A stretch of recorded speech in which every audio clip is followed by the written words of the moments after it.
So, as Jason said, I'm very passionate about design, and good enabling design can make a huge difference to people's lives, especially those living with dementia.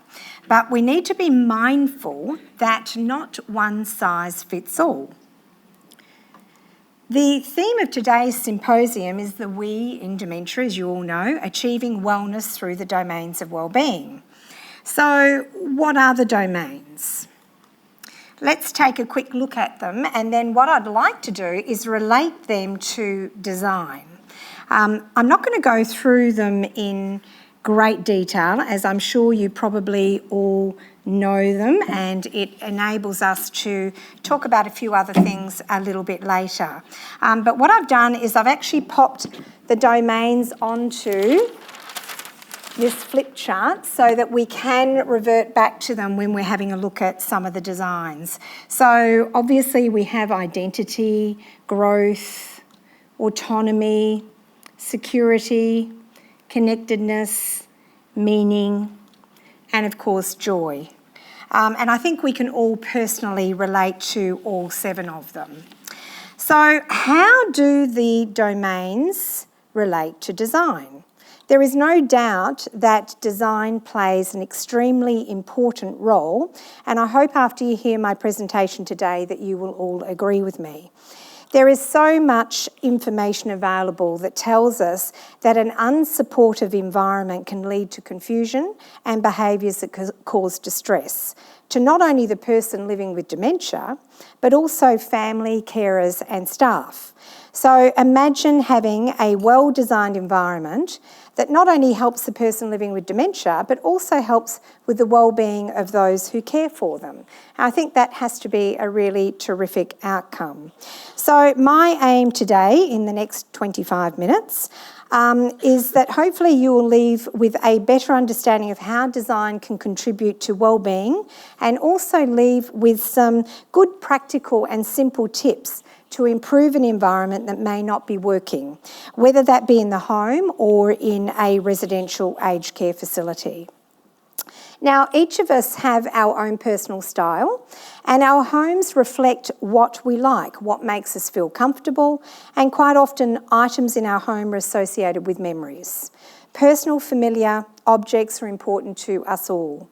A person with dementia moving from the family home into a retirement home or into residential aged care can be problematic, and therefore designing the spaces that surround them so they are familiar is really important.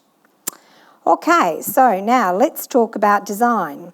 So I felt that the best learnings today would be if I showed you the apartment that Jason talked about, which was this crazy idea that he came to us a number of years ago, and the conference was back in 2015, and we basically built an entire apartment at the conference. So were there a few of you who actually attended the conference? Okay, so you would have seen the apartment. So for those of you who didn't get to the conference, we designed an apartment for a fictitious couple called Max and Barbara. And in fact, they ended up becoming very real to us. By the end of it, we really started to talk about, do you think Max would like that? What about Barbara? Not sure about that. So I'll give you a bit of background. So when you look at the plans and the photos, you can understand the reasoning behind the design decisions. We can then identify how they relate to the domains of wellness. So Max was diagnosed with Alzheimer's and Barbara was simply getting older.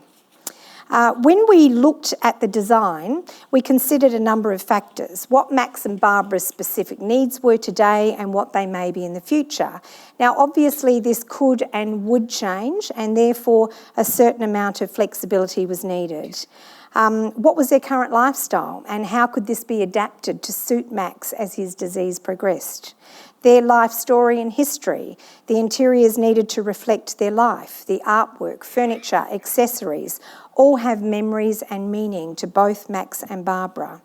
The overall theme of the apartment needed to reflect the West Australian landscape. Max and Barbara spent a lot of time in the outback with their family, and the colours meant something to them, and consequently it made them feel very comfortable. So, who are Max and Barbara? Well, they are in their early 70s. They are both currently physically fit, but Barbara is starting to have some arthritis issues and Max has Alzheimer's. They recently downsized from their 4-bedroom home to an apartment. They're a very social couple who have many friends and they like to entertain. They have 1 son and 4 grandchildren. They have travelled extensively throughout their life and still like to travel. Barbara likes to stay with a friend in Bunbury for the odd weekend, but she is getting concerned about leaving Max on his own. So a little bit about who is Max. Well, he's pretty fit and active. He enjoys walking. He loves to cook and he grows his own herbs and vegetables. He enjoys listening to the radio. And since he retired, he took up a bit of a hobby of bird watching. And that's, of course, the flying variety. He also, his career was very, very important to him. He was a business manager and he was very, very well respected. And Max loves sport, particularly AFL, but unfortunately he does support the Dockers. The challenges for Max, well, he was diagnosed with Alzheimer's 6 years ago. He has cataracts. He also has perception and spatial difficulties. He has difficulty wayfinding at night and sometimes can get very confused, especially at night time. He has difficulty locating objects due to new and unfamiliar environment.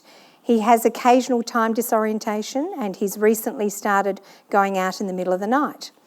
Memory loss resulting in missed appointments. He forgets to turn the taps off. He is starting not to recognise himself. So that has given you a bit of an overview and that information helps to guide all of the design decisions. So let's take a look at the apartment and see what we did to address some of those challenges. Now, obviously what I'm presenting here is a new apartment and a bit of a fictitious apartment, but many of the suggestions would be relevant even if you were doing a renovation. The other thing to note were the limitations and compromises we needed to make to the apartment because of the challenges of having to build it within a day and a half and what products were available to use at the time. So, for example, for ease of construction, we used a floating tiled floor. Acoustically, carpet or cushioned vinyl would be preferable and also softer. And of course, the tile company was giving us the tiles, so we could only have beige, beige or beige. But the beige didn't turn out too bad. From an architectural perspective, additional windows would normally be installed to allow for 2-directional light. And of course, full closing curtains with block-out lining would be necessary in the bedroom. So ideally for a new apartment, what would be the key things you would be looking for? Well, you'd certainly be looking for an open plan with lots of natural light and good visual connection to the outdoors. If possible, the bedroom also to connect directly to the garden. There's been a lot of information around about biophilic design, and for any of you who don't know what that is, it's about the connection with nature. It's about us having the connection with nature and how important it is. So if you can't spend your time outdoors, what can you do inside, or how can you design something so it does have that good connection to the outdoors? Some of the architectural features: 2-directional light, which provides a good spread of light, minimising the potential for dark corners. It also prevents the concentration of light coming through in one direction. I don't know if you've ever been into a room where there's just one light and then there's a huge amount of light that's coming through, and that's because there's no break by having 2-directional light, so that causes glare. Wide opening door between the bedroom and lounge room for clear visibility and easier access.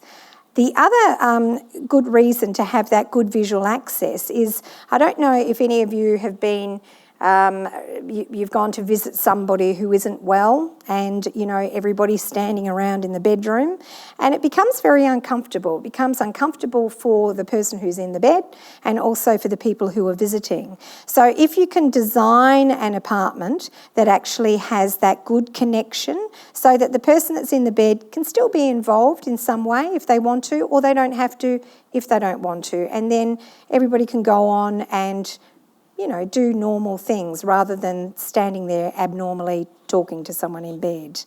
The toilet is also located so it can easily be seen. Sorry, I should have been pressing these so you could see where I was talking about. So here we've got the toilet that's located so it can easily be seen from the bed for nighttime queuing. The large shower space to enable assistance if required. So many times you go into a retirement home and the showers are tiny. Flush thresholds throughout, which goes without saying. We don't want people tripping and falling. And also a free-form kitchen, lounge and dining room for flexible furniture arrangements. Small courtyard area, which is an extension of the internal space, allowing for larger family gatherings if you need them, and a garden designed for the senses: smell, touch, taste, sight and hearing.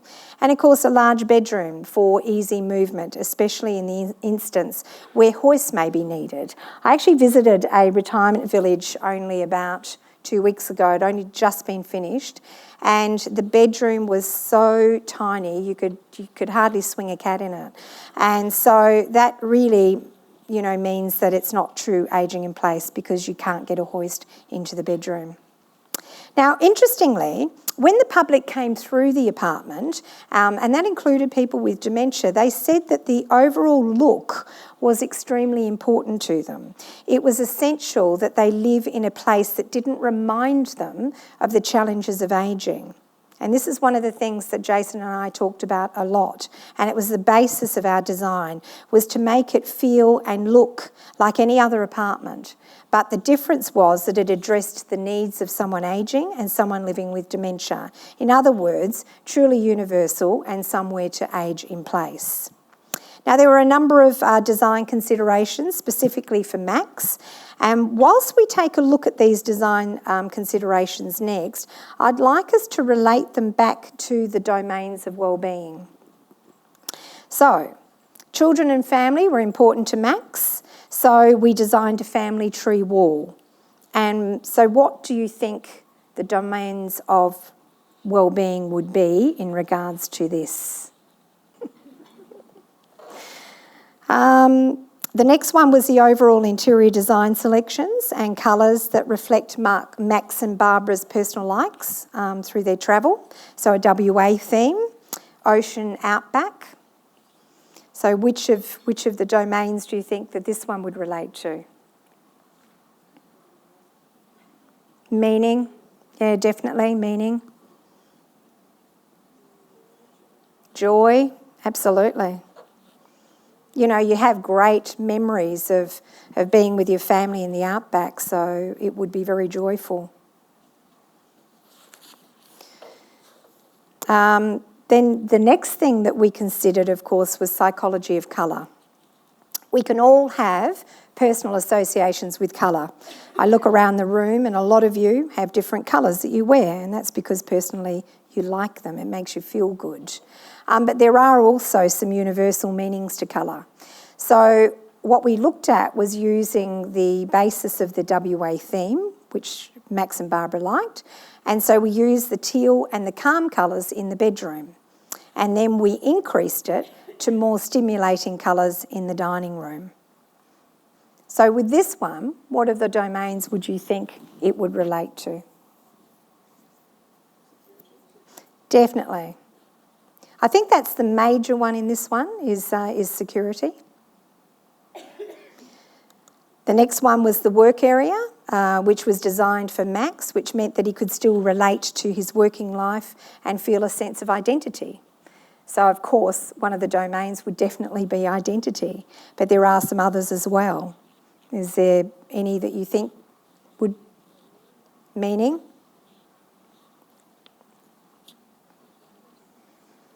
Connectedness, security.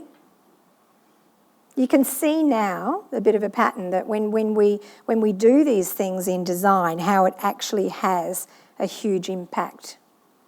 So designing something that has no meaning to a person won't relate then to these domains of well-being. The next one is the outdoors. The courtyard allows Max to continue to grow his herbs and veggies because he still likes to cook. So definitely autonomy would have to be one in this as well. And meaning and joy. Connection, definitely. We don't have enough connection really to the outdoors, do we? I mean, I go into so many residential care facilities and there is such little lack of connection to the outdoors, even in the design. You know, it's so sad to see people sitting indoors when they could be outside enjoying the outside environment. Alerts and systems. So alerts and systems were incorporated so that Barbara could confidently go and visit her friends occasionally and also allow Max to still go for a walk. Now this area, technology, I mean, my goodness, it's hard to keep up with. But there's so much out there now that allows people more autonomy. So definitely autonomy with this one. And there'd be security. Are there any of the other domains that you could think of in regards to this? I think for Max it'd have to be joy because he can get out and walk. He's not locked up inside. Yep, connectedness, absolutely. Yeah, good point. Yeah, absolutely. Definitely. Then we look at the kitchen. Now the kitchen was designed so Max could use it safely as he did still like to cook, which made Barbara a little bit nervous occasionally. But we looked at installing things like safety switches so that you could disable the oven and the hot plates if it was necessary. Max was still at a stage, obviously, that he could cook very simple dishes, but if not, then Barbara would be able to isolate the switch. Things too like the microwave was actually put on an electronic, it's a Haefele system where it's an electronic hoist system and it comes down to your bench top. So I think that's great for Barbara as well because she's starting to get arthritis. So how often do you go into places and there's so little room, so little space to be able to put all the pieces of equipment that you need in a kitchen, whereas you can turn around and put the microwave so it goes out of way behind a cupboard and then comes down to your bench space when you need it. The other thing too that we did in the kitchen was we put some strategic handles on the kitchen cabinets. We didn't place them everywhere. And so that's the items that Max would use on a regular basis. And it was easy then for him to be able to go and open up the drawers. Technology. Electronics were set up for Max to easily enjoy his favourite things, such as a one-touch radio set to the station of his choice. And that would obviously bring him joy and autonomy. So is there anything else on the wellness domains that you can think of in regards to that? Connectedness. Yep, absolutely. The TV and Foxtel to watch sport, especially his beloved Dockers. That would definitely give him joy and autonomy, connectedness again. And much sadness, I'm afraid, for that one. Absolutely. Maybe joy next year, who knows? And, of course, the easy-to-use Skype to keep in touch with his son, grandchildren and friends. Technology allows Max to connect through to a library so he can continue to learn about the wonderful world of bird watching. So that's definitely growth. Okay, so how did the design address Max's specific challenges? The first challenge was that Max has cataracts. He also has perception and spatial difficulties. So it was important to make sure that the apartment had a good even spread of light and good contrast. Even strip lighting in the kitchen under the overhead cupboards, once again to give you an even spread of light over the bench top. The pendant lights in the bedroom had obvious contrasting switches above the bedside to give Max a little bit of autonomy. And contrast, to me, is absolutely vital for Max. So the furniture needed to contrast against the floor, crockery against the placemat and table, and generally accessories and furniture needed to contrast against the wall colour. For me, contrast is definitely the key to vision. Without contrast, you cannot see. There's a great quote in regards to contrast from Elizabeth Brawley, and she says, if you lighten the light colours and darken the dark colours, you will enhance the visual accessibility in design. It's pretty bloody simple. The other thing is that Max has difficulty wayfinding at night and is becoming very confused. So sensor lights will give him a bit of security and autonomy. Also, once again, the design to give good sight lines from the bed to the bathroom. He's also had loss of self-recognition, especially at night time. So a blind was installed over the bathroom mirror. Not required during the day, but certainly at night. As Max moved from his 4-bed home into an apartment, he found it difficult locating objects in his new and unfamiliar environment. So the open plan design of the apartment meant that Max could easily see all the rooms. The design of the kitchen meant that utensils, cups, kettles, things he used on a regular basis were very clearly visible and not behind cupboard doors. And of course, the glass-fronted fridge meant that he could easily see where his food and drink were stored, whereas the main fridge actually had a blackboard in front of it.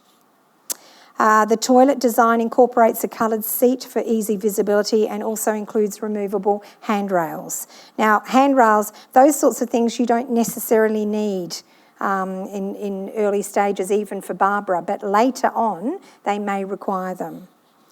Max has occasional time disorientation. He's recently started going out in the middle of the night, so a door alert was installed. And also helping Max sleep through the night was important to help regulate his circadian clock. So it was essential that the correct window treatments were installed to block out the light in the apartment. Max has memory loss and has been missing appointments, so a whiteboard was positioned at his desk with messages. Also, the blackboard could be used for messages, and the memory wall. Max was forgetting to turn the taps off. So there are a number of options that you can use. One of them is as simple as the Magi plug, which I think Alzheimer's provide. And also there are intelligent water systems available now. There's a new product being developed by Enware, which has an automatic turn-off upon leaving. Simple designs such as chest of drawers with labels. And, you know, you look in some of the Pinterest in some of the designs and things for bedrooms, and they actually have some really groovy looking chest of drawers with labels on them, so it doesn't look awful. And of course the accessible section with the robes, so that it was designed in a way that it was very clear to Max where his clothes and shoes were. So whilst many of the design solutions discussed here today are specifically for Max, the theory behind the design would work for all. New products and technology are being released all the time, and that for me as a designer is extremely exciting, and it means we can offer better ways to create a supportive environment. To give you just a couple of quick examples, there's a company in the US that's designed a smart light bulb that fits into any standard fixture and can be programmed so it adjusts colour temperature to time of day, such as blue light, bright blue light first thing in the morning to help wake you up, changing through the day to a softer yellow for the evening. And another company that's produced a smart projector that fits into any light socket. Basically, you can turn any flat surface into a big screen, including the ceilings. And to me, how fantastic for someone who spends a great deal of their life in mobile lounge chairs to be able to beam whatever you want to the ceiling. So in conclusion, Max's disease will progress and so will his needs change. And although it may be ultimately very difficult to keep Max at home, a well-designed environment that is enabling rather than disabling may very well mean that he and Barbara can stay in their own home for a lot longer. The we is not only the person with dementia, but also the carer or significant other. And whilst we've focused on Max, we ought not forget about Barbara, who is ageing, and therefore will have her own set of challenges. Ensuring the design takes care of Barbara means she can take care of Max. Design is not just what it looks like. Design is how it works. A truly universally designed home should cater for all. Thank you very much.